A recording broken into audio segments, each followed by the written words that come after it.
Drama serial Khudsar में ज़ीशान को शाज़मा के ऊपर इतना यकीन आ जाएगा जैसे वो बहुत ज्यादा नेक थी, लेकिन उसका माजी तो याद रखना ही चाहिए। अपनी बहन यहाँ तक के सभी लोगों के ऊपर टूट पड़ता है। आबदा बेगम कमर के पास बैठी हुई बातें कर रही होती है। यहाँ पर शाज़मा भी बैठी होती है कि कमर कहती है कि मेरी बच्ची की खुशी को जैसे नजर ही लग गई हो। यहाँ पर शाज़मा सारी की सारी बातें सुन रही होती है। मैंने तो नाज़ी अपी को कहा था कि आपको यह ड्रेस साइड पे रखना चाहिए था, वो तो हरीम बच्ची है, क्या पता उससे गलती से जल गया हो। उसके सुहाग का जोड़ा उसके पहनने से पहले ही जलकर राख हो गया। गलती तो हमारी बेटी से हुई है, उसका खमियाजा भी हम भी भुगतेंगे। ये बात सुनने के बाद यहाँ पर शाज़मा चिल्ला पड़ती कहती है कि अफान भाई तो उनकी समझ आती है कि उनकी बाहर कमाई है, वो अफोर्ड कर सकते हैं, लेकिन ज़ीशान कहाँ से इतने पैसे लाएंगे। उधर नाइला को जब इस बात का पता चलता है तो वो भी बहुत ज्यादा गुस्से में आएगी। जैसे ही उबैद उन्हें बताते हैं कि वो भी उधर घर में पहुंच जाते हैं जहाँ पर शाज़मा भी मौजूद होती है। नाइला तो शुरू से लेकर आज तक जानती ही है कि शाज़मा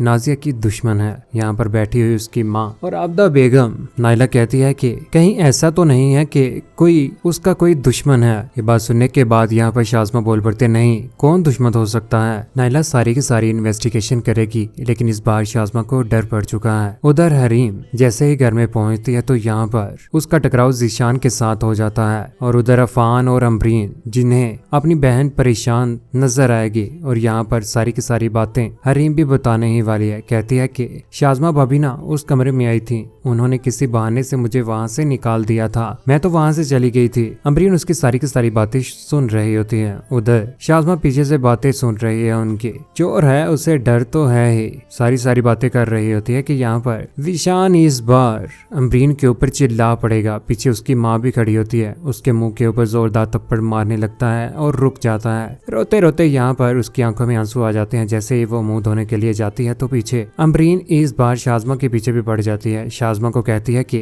तुम तो अपनी बहन की भी दुश्मन निकली, शादी का जोड़ा ही जला दिया। लोग तो दूसरों के दुश्मन होते हैं, लेकिन तुम तो अपनी बहन के भी। पहले तो मुझे ये लगता है कि तुम्हें मुझसे प्रॉब्लम है, लेकिन तुम तो अपनी बहन की भी सगी नहीं हो। यहाँ पर इस बार सच बोलने ही लगती है। पीछे हरीम उसकी वीडियो बना रही है। हरीम इस बार शाज़मा और अमरीन की वीडियो बना रही होती है। यहाँ पर सारा का सारा सच सामने आ ही जाता है। शाज़मा कहती है कि वो ड्रेस मैंने ही जलाया था, वो डेस्क के नीचे दिया भी मैंने ही रखा था। यहाँ पर उसकी वीडियो तो बना लेती है। इस बार ज़ीशान के सामने भी आएगी ना तो वो उसके ऊपर यकीन नहीं करेगा। शाज़मा की इस बार धुलाई होने ही वाली है। सभी घर वालों के सामने तो उसकी हकीकत आ ही जाएगी। यहाँ पर ज़ीशान की माँ तो इस बात को कबूल कर ही लेगी। उधर ड्रेस लेने के लिए इस बार नाजिया दोबारा से नाइला के साथ पहुंच ही जाती है बाजार, जहाँ पर जाकर उसी कलर का ड्रेस लेकर घर वापस आ जाएंगे, क्योंकि नाइला तो बहुत ज्यादा अच्छी है और उबैद बहुत ज्यादा मोहब्बत और इज्जत रिस्पेक्ट देता है नाजिया को। शाज़मा जिस तरह से कर रही है, आने वाले वक्त में उसकी हकीकत तो सारे घर वालों के सामने आएगी ही। और जो ड्रेस जलाया गया है, नाइला, उबैद, नाजिया, उन्हें भी इस बात का पता चल ही जाएगा। आप लोगों ने दुनिया में बहुत सारे दुश्मन देखे होंगे, क्या शाज़मा जैसा भी दुश्मन देखा है जो अपनी बहन की ही दुश्मन है? अपनी कीमती राय का इज़हार नीचे कमेंट सेक्शन में जरूर दीजिएगा। उबैद और नाजिया को एक दूसरे के साथ खुश देखकर आप दोस्तों को कैसा लगा? चैनल को सब्सक्राइब करने के बाद बेल का बटन जरूर दबाइएगा। अपना ख्याल रखिएगा, दुआओं में याद रखिएगा। अल्लाह हाफिज।